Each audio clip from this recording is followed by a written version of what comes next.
Herzlich willkommen, mein Name ist Matthias Theis. Ich bin Gemeindeleiter hier in Zürich und ich freue mich, dich heute dabei zu haben. Es ist unser Gebet als Kirche, dass du Gott durch diese Message besser kennenlernst und in deinem Glauben wachsen kannst.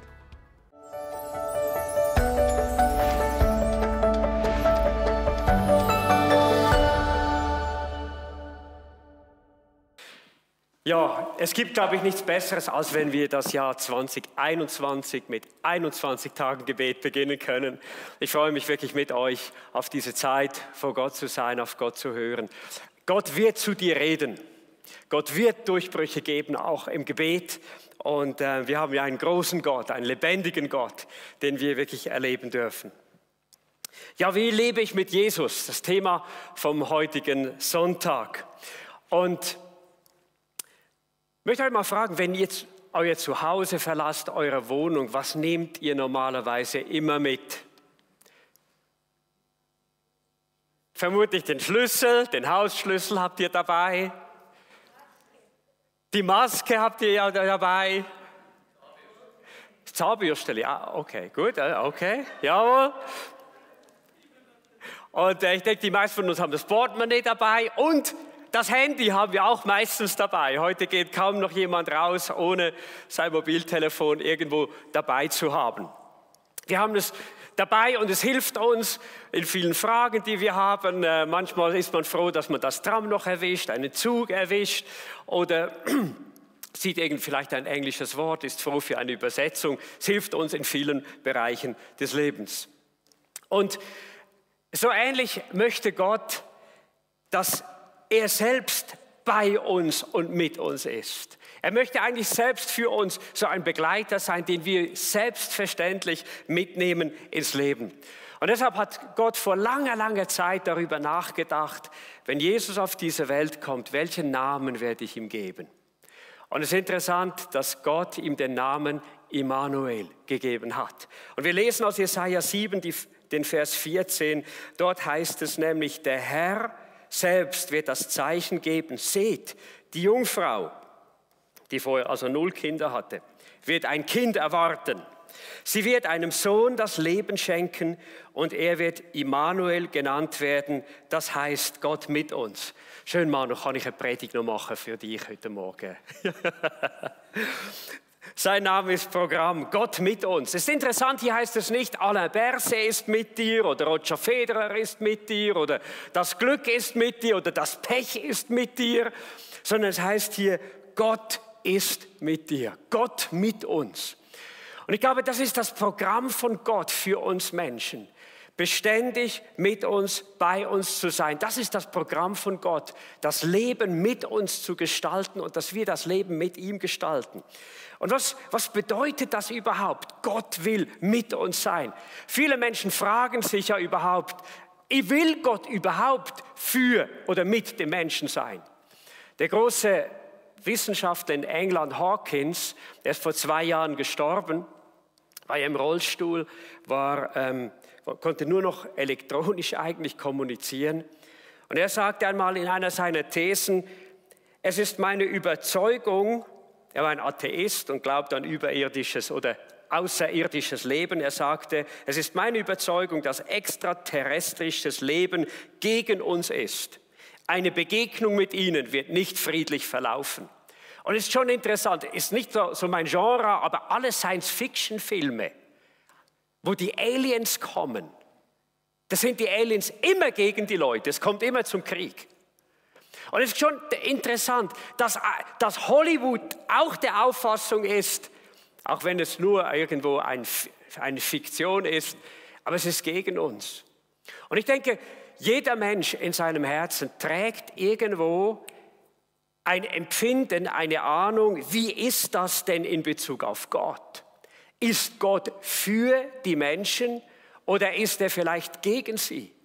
Ich glaube, jeder hat in seinem Leben schon Situationen gehabt, wo wir das Leben nicht verstanden haben, wo wir traurig gewesen sind, wo wir Schicksalsschläge erfahren haben. Und in solchen Momenten denken wir dann oft, ist Gott wirklich für uns Menschen oder ist er es nicht? Und es ist interessant, die Botschaft der Bibel ist die, Gott ist für uns und Gott will mit uns sein. Und ich möchte uns heute etwas in die Geschichte nehmen dieses Verses aus dem Buch Jesaja. Wie kam dieser Vers überhaupt zustande, den der Prophet Jesaja damals sagte? Ahas war König in Israel. Und er stand in einer riesigen Krise, und zwar 2 Könige, Rezin und Pekach, standen vor den Toren der Stadt. Und Ahas wusste, diese Begegnung wird nicht friedlich verlaufen. Er wusste, wenn sie angreifen, wir werden den Krieg nicht gewinnen. Es heißt in der Bibel, dass er selbst und seine Leute zitterten wie Bäume vor dem Sturm. Und da schickt Gott nun Jesaja zum König Ahas mit der folgenden Botschaft. Er sagt in Jesaja 7, Vers 4, sei wachsam. Hey, lass dich nicht durcheinander bringen. Bleib ruhig. Das sind auch gute Worte für unsere Zeit, in der wir leben, oder? Hab keine Angst. Mach dir wegen des Zornes dieses angebrannten oder ausgebrannten, rauchenden Brandscheite Rezin von Aram und dem Sohn Remalias keine Sorgen. Der Sohn Remalias, das war Pekach. Mach dir keine Sorgen. Und dann geht Gott noch weiter und der Prophet spricht zum König und er sagt ihr, bitte Gott, bitte den Herrn um ein Zeichen. Und jetzt ist interessant, wie der König Ahas reagiert. Er sagt, ich werde nichts fordern, denn ich will den Herrn nicht auf die Probe stellen.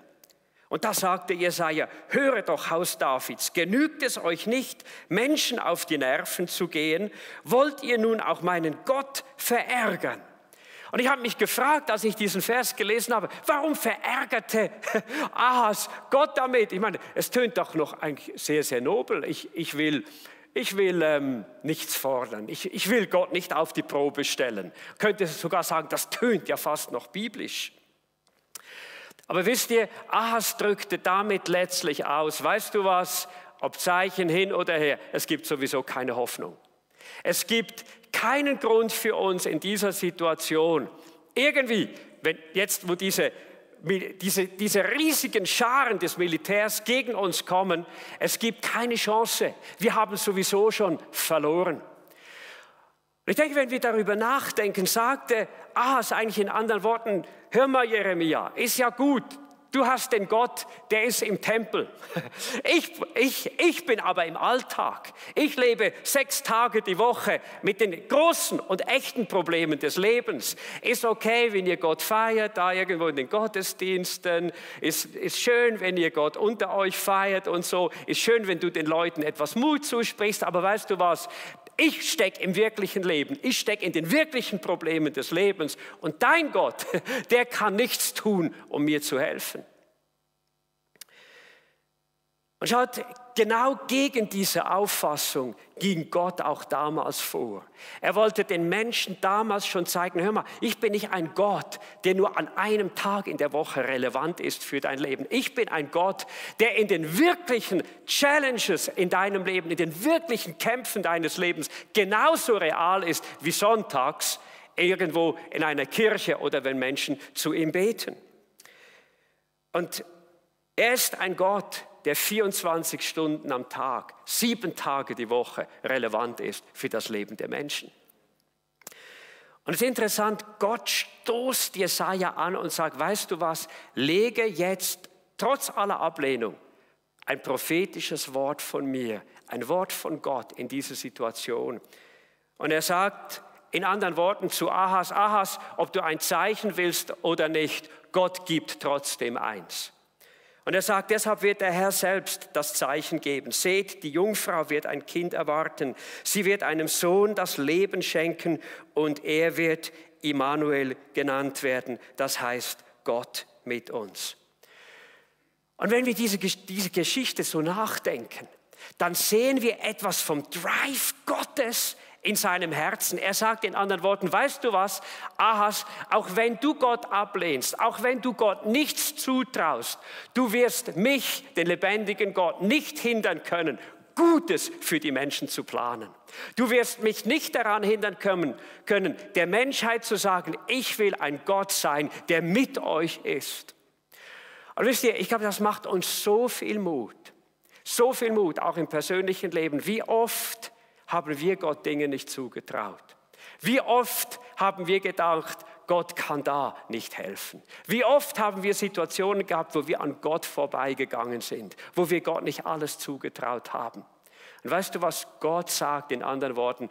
Auch wenn du so denkst, ich lasse mich nicht abhalten, meine guten Pläne für die Menschheit zu erfüllen.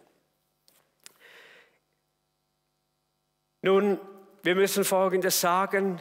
Gott hat Ahab nicht zu seinem Glück gezwungen. Der Krieg, der kam, Ahas hat ihn verloren. Aber weißt du was, das Wort von Gott ging nicht verloren. 700 Jahre später brachte Gott dieses Wort in Erfüllung. Und das heißt in Matthäus 1,20, Josef, Sohn Davids, sagte der Engel, zögere nicht, Maria zu heiraten. Denn das Kind, das sie erwartet, ist vom Heiligen Geist. Sie wird einen Sohn zur Welt bringen. Und du sollst ihm den Namen Jesus geben, denn er wird sein Volk von allen Sünden befreien. All das geschah, damit sich erfüllt, was Gott 700 Jahre vorher durch seinen Propheten, das war der Prophet Jesaja, angekündigt hat. Seht, die Jungfrau wird ein Kind erwarten, sie wird einem Sohn das Leben schenken und er wird Immanuel genannt werden. Das heißt, Gott ist mit uns. Liebe Freunde, wisst ihr, Ahab hat ein großes Problem. Er dachte, Gott ist kein Gott des Alltags. Er dachte, Gott ist nicht relevant für meine Woche Montag bis Samstag. Aber weißt du, wir müssen nicht den gleichen Fehler begehen, sondern wir können uns an diesem Wort orientieren, das Gott gegeben hat. Er will Immanuel sein, Gott mit uns. 24 Stunden jeden Tag, 7 Tage die Woche. Keinen einzigen Moment in unserem Leben, wo er nicht der Gott ist, der da ist für uns, der für uns ist und der an unserer Seite leben will und der sogar in uns leben will. Und ich möchte uns im zweiten Teil dieser Botschaft in ein paar Gedanken mit reinnehmen. Wie können wir nun Gott wirklich in unseren Alltag nehmen? Und ich glaube, das Erste ist, wir müssen diesem Wort auch vertrauen, dass Gott mit uns sein will. Und wenn wir finden dieses Wort, dass Gott mit dem Menschen sein will, mehrere 100 Male in der Bibel. Und es beginnt eigentlich schon damals im Garten Eden, als Gott immer wieder die Gemeinschaft des Menschen suchte. Es ist interessant, einige Jahre später lebte ein Mann und der hieß Henoch. Und es heißt von Henoch einfach, er wandelte mit Gott. Es gab keine Kirche, es gab keine Gebetszeiten. Es gab damals noch nicht mal eine Bibel oder irgendetwas. Aber dieser Henoch lebte mit Gott bei seinen Viehen, bei der Ackerzucht und Viehzucht.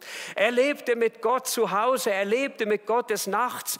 Die Bibel sagt, er war mit Gott tief verbunden. Er lebte 24 Stunden am Tag, 7 Tage die Woche in Gedanken, in der Liebe, in der Ehrfurcht, in der Anbetung von Gott und ging seiner täglichen Arbeit nach.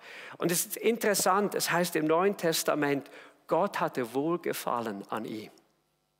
Er hatte große Freude und weißt du, das ist bis heute noch so.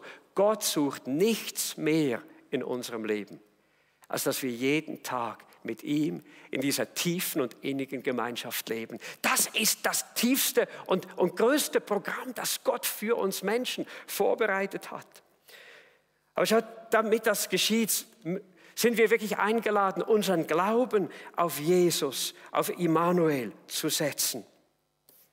Ahab, er hatte diesem Wort nicht vertraut und Gott war an ihm vorbeigegangen. Und ich möchte es bewusst auch heute noch sagen, wer Gott links liegen lässt, Gott drängt sich dir nicht auf. Er drängt sich dir nicht auf. Und auf der anderen Seite, ich glaube, manchmal vergessen wir auch von unserer Entscheidung zu Gott hängt nicht nur unser persönliches Leben und unsere Ewigkeit ab, sondern es hängt auch sehr viel davon ab, was in den Menschen um uns geschieht, in unseren Familien, in unserem Umfeld. Die Entscheidung von Ahas, gegen Gott, an Gott vorbeizugehen, hatte eine Auswirkung auf sein ganzes Volk damals. Jesaja sagt es ihm sehr deutlich. Er sagte zu ihm, wenn ihr nicht glaubt, werdet ihr nicht bestehen. Ohne eine Entscheidung in unserem Herzen, Gott zu vertrauen, diesem Wort zu vertrauen, wird unser Leben, sagt die Bibel hier, keinen Bestand haben.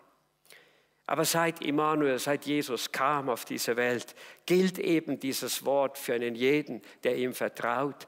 Ich kann mit Gott leben. Gott will mit mir in meinem Alltag sein. In dem Moment, wo wir sagen, Herr Jesus Christus, ich will in meinem Leben bewusst eine Kehrtwendung machen. Ich lade dich ein.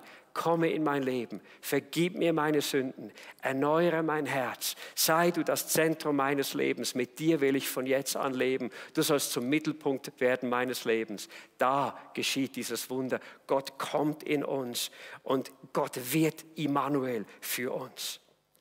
Nun, was heißt das jetzt?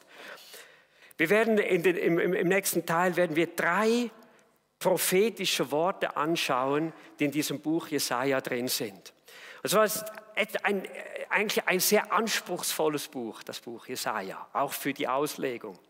Aber ich möchte euch Mut machen, gerade wenn ihr Gott schon länger kennt, lest die Kapitel 8 und 9 einmal bewusst. Und dann werdet ihr Folgendes feststellen beim Lesen dieses Textes. Manche dieser Texte waren ganz klar an die Leute damals gerichtet, an den König, an das Volk damals. Und dann gibt es wieder Sätze, wo du merkst, das kann nicht an diese Leute nur adressiert sein. Das spricht von einem Menschen, der nicht einfach ein Mensch gewesen sein kann, sondern der viel mehr war. Und das ist das, was wir die messianisch-prophetische Literatur nennen in der Bibel, wo Gott im Alten Testament seinen Sohn Jesus, der vor 2000 Jahren auf diese Welt gekommen ist, schon ankündigt und Dinge beschreibt, wie er sein wird.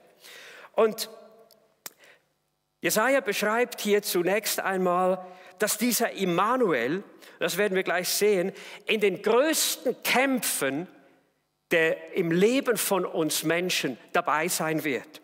Ich will das mal vielleicht so vergleichen wie mit dem Handy. Du denkst meistens gar nicht dran, aber hast du gewusst, dass du eine SOS-Funktion hast? Auch wenn du ein Prepaid hast und ein Guthaben aufgebraucht ist, die Funktion, die funktioniert immer.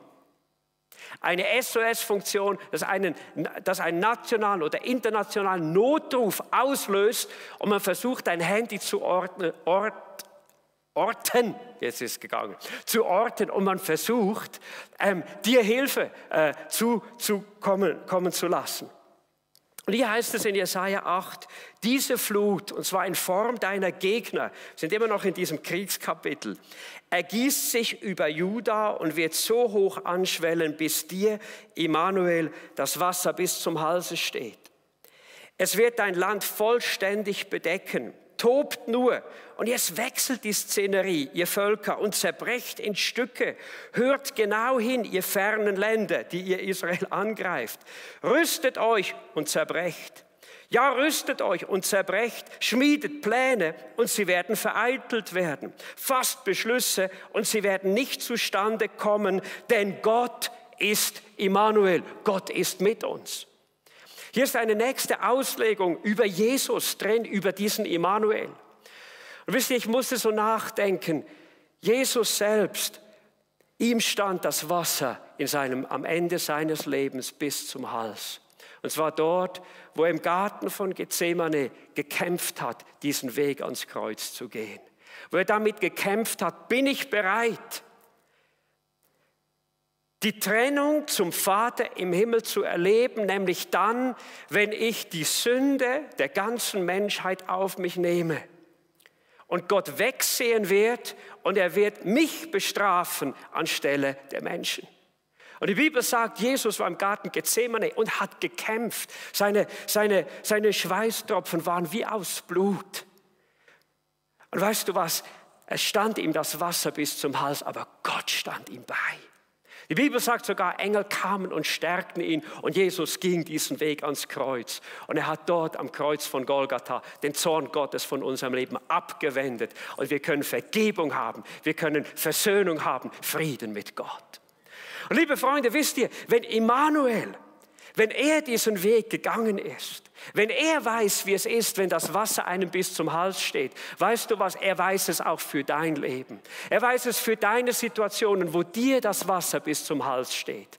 Wo du vielleicht jetzt in diesen Tagen dich so einsam fühlst, dich alleingelassen fühlst. Wo du dich vielleicht irgendwo, wo du dich fragst, wie geht es weiter? Wo du vielleicht gestern in den Nachrichten gehört hast, dass in Südafrika und in England eine neue Variation dieses Virus gefunden haben, das 70% ansteckender sein soll als der jetzige Virus, den wir schon kennen. Wo wir diese Schreckensbotschaften hören, wo wir nicht wissen, wie wird es weitergehen, ob die Impfung überhaupt nützen wird, auch in dem Zusammenhang. Wir wissen es nicht. Aber weißt du was, wir wissen eines, Immanuel ist da. Gott ist mit uns. Und ich weiß eines, weißt du, und wenn unserer Gesellschaft das Wasser bis zum Halse steht, ich weiß eines, wer den Namen von Immanuel anruft, der wird Hilfe bekommen. Und Gott wird dich durchtragen. Gott wird dir zur Seite stehen. Er wird sagen, weißt du was, Immanuel ist mein Programm. Das heißt, ich werde dich nicht im Stich lassen. Ich werde dich nicht alleine lassen. Ich bin Immanuel, Gott mit dir.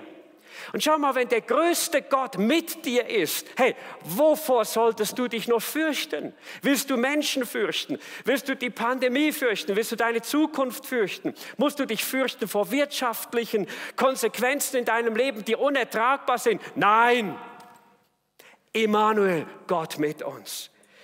Liebe Freunde, was für eine ermutigende Botschaft. Und wisst ihr, so oft beten wir dann, oh Herr, ändere meine Umstände. Ich bin auch ganz offen, ich bete auch, lass doch diese Pandemie vorbei sein. Möglichst bald. Wenn ich irgendwo durch Nöte oder Probleme gehe, ich sage auch, oh Herr, lass doch möglichst schnell vorbei sein. Das verspricht Gott uns nicht, dass er die Umstände ändert. Aber er sagt, weißt du was, auch wenn sich die Umstände nicht ändern, du kannst es lernen im Alltag, mir nahe zu bleiben und ich werde dich durchtragen. Ich denke, einer der herrlichsten Psalmen, die es gibt, ist Psalm 23. Dort heißt es, komm, lasst uns doch aufstehen. Auch zu Hause, stehen wir doch gemeinsam auf, lesen wir doch diesen Psalm auch laut und gemeinsam. Wir dürfen nicht singen, aber wir dürfen laut lesen. Das ist nicht verboten. Okay, wollen wir das tun? Der Herr ist mein Hirte. Ich habe alles, was ich brauche. Er lässt mich in grünen Tälern ausruhen. Er führt mich zum frischen Wasser. Er gibt mir Kraft. Er zeigt mir den richtigen Weg um seines Namens willen. Und wenn ich durch das dunkle Tal des Todes gehe, fürchte ich mich nicht, denn du bist an meiner Seite. Dein Stecken und Stab schützen und trösten mich. Du deckst mir einen Tisch vor den Augen meiner Feinde. Du nimmst mich als Gast auf und salbst mein Haupt mit Öl. Du überschüttest mich mit Segen. Deine Güte und Gnade begleiten mich alle Tage meines Lebens und ich werde für immer im Hause des Herrn wohnen. Wow! Liebe Freunde, inmitten dieser Zeiten, was für ein kraftvolles Wort. Ihr dürft euch wieder hinsetzen. Ich wollte es, dass ich es euch nicht predige, sondern dass du selbst bekennen kannst, dass du selbst aussprechen kannst. Das ist Immanuel. Das ist der Gott, unser Hirte, der uns nie im Stich lässt. Und das Zweite, die zweite Prophetie, die wir sehen in der Bibel nach dieser Aussage über Immanuel, befindet sich in Jesaja 8 und 9 in den ersten 2 Versen. Und wir werden miteinander gleich sehen, dass uns Jesus als der Immanuel auch in Momenten, wo wir uns verstimmt und depressiv fühlen, zu neuer Freude durchbrechen lässt. Ich habe, glaube ich, noch selten eine Zeit miterlebt, wo du so viel gehört hast in den Medien über Menschen, die sich depressiv fühlen. Und ich möchte dir eines sagen, das ist die Botschaft der Medien, die Botschaft der Bibel ist dass Gott ein Programm hat, dich zu neuer Freude durchbrechen zu lassen. Und wir werden das gleich sehen, das heißt hier in Jesaja 8,23, doch diese Zeit der Dunkelheit und Verzweiflung, hört mal zu, was hier heißt, wird nicht für immer andauern. Wird nicht für immer andauern. Ich liebe das. Denn das Volk, das in der Dunkelheit lebt, sieht ein helles Licht und über den Menschen in einem vom Tode überschatteten Land. Und das ist so. In der letzten Statistik, die ich gelesen habe, sagt man, an Corona im Gegensatz zu Influenza sind 3-mal mehr Menschen gestorben. 3-mal mehr Menschen. Aber da strahlt ein heller Schein. Du vermehrst das Volk und schenkst ihm große Freude. Es freut sich über dich wie ein Volk zur Erntezeit, wie jubelnde Menschen, die Beute unter sich aufteilen. Vor 4 Wochen habe ich ein Mitglied in unserer Gemeinde beerdigt. Und er ist an Corona gestorben. Und wir konnten dann die Beerdigung länger nicht durchführen, weil seine Frau und seine Kinder hatten selbst auch Corona. Und wir haben 3 Wochen gewartet und dann war die Beerdigung. Und nachdem die Beerdigung vorbei war, waren wir noch zusammen. Wir saßen noch am Leitmahl und die Frau des Verstorbenen, sie ist ein langjähriges Mitglied unserer Gemeinde, sie heißt Ornella. Sie saß mir schräg vis-à-vis. Und sie sagte, weißt du, Matthias, das ist einer der schwärzesten Tage meines Lebens. Hans und ich, wir hatten all die Jahre in unserer Ehe, wir hatten wirklich nie Streit. Aber wir haben sehr, sehr viel Schweres durchgemacht. Sie erzählte mir dann, wie sie ihr erstes Kind, nachdem sie es geboren hatten, durften sie 6 Wochen lang zu Hause haben, aber dann ist das Kind gestorben. Sie sagte, weißt du, es ist schon nicht einfach, wenn du ein kleines Kind, das du geboren hast, wenn du es verlierst. Und ich denke, der Tod eines Kindes gehört zum Tragischsten, das Eltern überhaupt durchmachen können. Und dann erzählte sie mir von ihrer Tochter, die bis zum heutigen Tag ein schweres Leiden hat. Sie bekam nachher noch einmal eine Tochter und einen Sohn. Sagt, es bis heute ist nicht einfach. Sie leidet an Schmerzen. Sie erzählte mir von ihrem Sohn, der sich abgewandt hat von ihnen, mit dem sie keinen Kontakt mehr hatten, der nicht einmal an die Beerdigung kam. Und dann sagte sie, ja, weißt du, Matthias, auch wenn wir so viel Schweres erlebt haben, es sind 2 Dinge, die mein Leben anders gemacht haben. Das erste ist, dass wir Jesus finden durften. Als ich vor einigen Jahren Jesus in mein Leben annehmen durfte, das hat mein Leben komplett verändert. Da ist etwas in mein Leben gekommen, das war vorher nicht da. Ich bin religiös aufgewachsen, ich ging jahrelang in die katholische Kirche. Aber ich hatte nie Jesus bewusst in mein Leben aufgenommen. Und ich wurde eingeladen an eine Evangelisation. Man hat gesagt, man betet dort für Menschen und dann dort durfte ich Jesus in mein Leben einladen. Und das hat mein ganzes Leben verändert. Und danach habe ich meinen Mann Hans eingeladen, habe gesagt, komm einmal, die beten auch für Menschen. Hans ist gekommen und wenige Tage später hat auch er Jesus in sein Leben eingeladen. Und weißt du was, das ist das, was unser Leben so anders macht. Das ist das, was uns Kraft gegeben hat in all den Jahren. Das ist das, was uns die Hoffnung gegeben hat in all den Jahren. Das ist auch der Grund, warum ich auf diese Dinge zurückschauen kann. Und ich verstehe vieles nicht. Ich bin menschlich gesehen in vielen dieser Dinge traurig. Aber weißt du was, das ist nicht alles. Ich habe eine Freude, weil Gott hat uns durchgetragen. Ich habe eine Freude, weil ich weiß, dass Gott aus Negativen Gutes hervorbringen kann.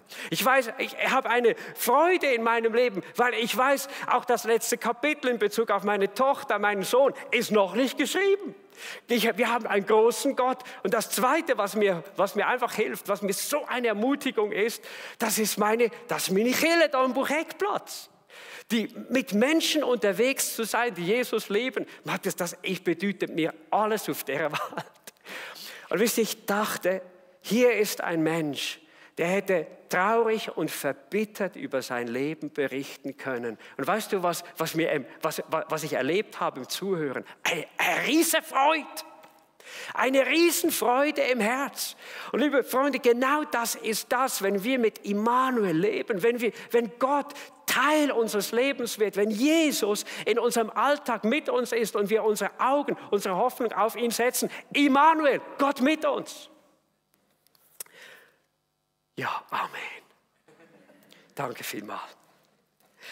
Und ich möchte noch etwas mit einem letzten Gedanken schließen. Jesaja, er geht dann schaut noch weiter und beschreibt Immanuel, Jesus, in Kapitel 9, in diesen 2 Versen 9, 5 und 6.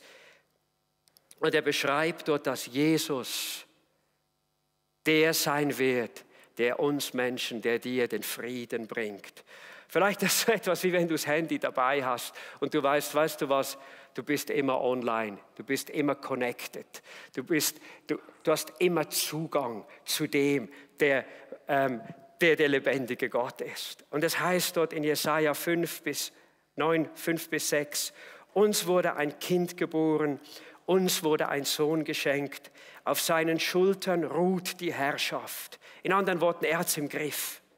Er heißt wunderbarer Ratgeber. Er ist der dir den Rat gibt, den du brauchst. Er ist der starke Gott. Es gibt nichts, das stärker ist als er. Er ist der ewige Vater. Auch das ist Jesus, Immanuel. Der Vater, auch der Waisen, der Witwen, der Vater denen, die sich alleine fühlen. Und dann heißt es, und er ist der Fürst des Friedens. Seine Herrschaft ist groß und der Frieden auf dem Thron Davids und in seinem Reich wird endlos sein. Daran spürt ihr, das kann nicht von einem König geschrieben sein, der damals gelebt hat. Ein Friedensreich, das kein Ende hat. Er festigt und er stützt es für alle Zeiten durch Recht und Gerechtigkeit. Dafür wird sich der Herr, der Allmächtige, nachhaltig einsetzen. Liebe Geschwister, liebe Freunde, in dem Moment, wenn wir diesen Immanuel einladen, in unser Leben zu kommen, dann fängt der Friede an. Dann fängt der Friede an. Und weißt du, du bekommst Frieden zunächst einmal mit Gott. Die Anklage, die du manchmal spürst, die Unsicherheit, ist Gott wirklich mit mir und für mich? In dem Moment zerbricht sie an der Wahrheit.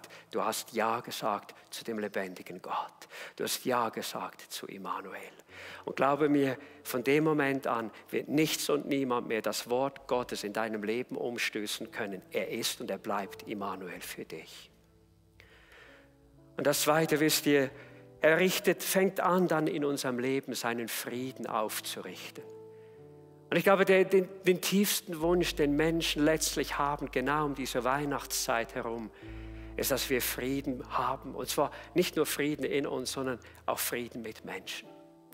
Und weißt du, vielleicht hast du in diesem Jahr Schweres erlebt. Hast du Momente gehabt, wo du dich abgelehnt gefühlt hast, nicht verstanden gefühlt hast von Menschen. Vielleicht Verletzungen erlebt hast.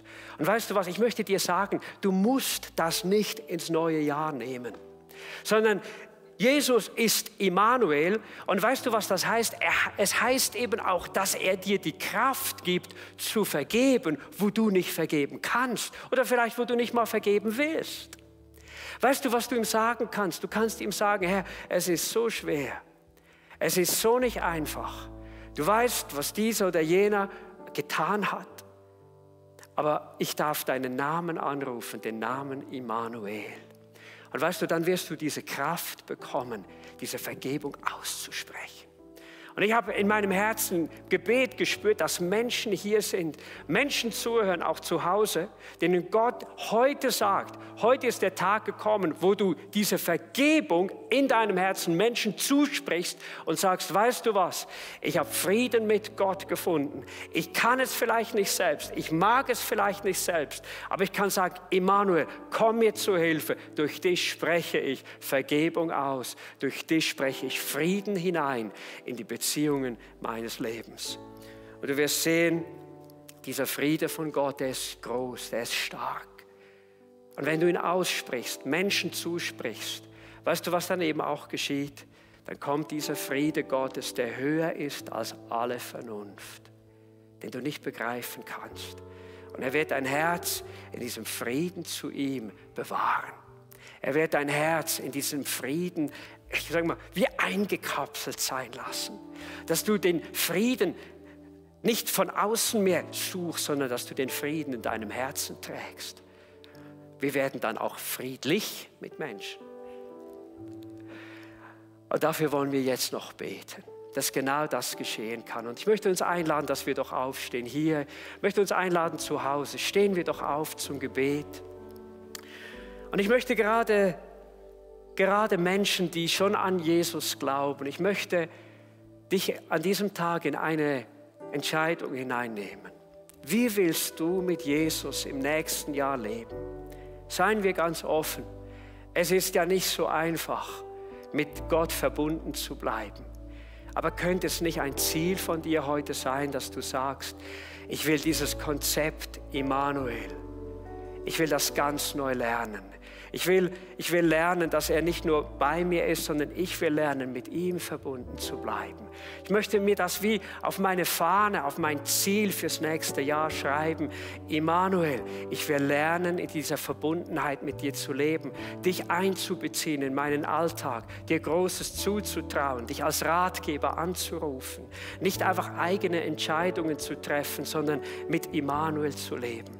Wenn das dein Wunsch ist, ich bitte dich, heb doch deine Hand für einen Moment. Du machst das nicht für mich, du machst das für Jesus. Indem du ihm sagst, Jesus, hier ist mein Leben. Ich möchte es lernen, mit dir zu leben. Ich möchte es lernen, in dieser Gemeinschaft, in dieser Verbindung mit dir zu leben. Und Herr Jesus, ich segne all die Menschen, die diesen Wunsch dir jetzt gegenüber ausdrücken. Ich danke dir, Vater, dass du ihnen Gnade gibst dazu. Ich danke dir, dass du sie lehrst. Ich danke dir, dass sie ganz im Alltag ganz neue Erfahrungen mit dir machen werden. Dass sie im Alltag spüren werden, dass nicht nur sie gesegnet sind, sondern dass Menschen in ihrem Umfeld durch sie spüren, dass etwas anderes da ist. Eine Gegenwart, eine Stärke von Gott in ihrem Leben. Weisheit in Entscheidungen, Frieden in ihrem persönlichen Leben. Danke, Herr Jesus.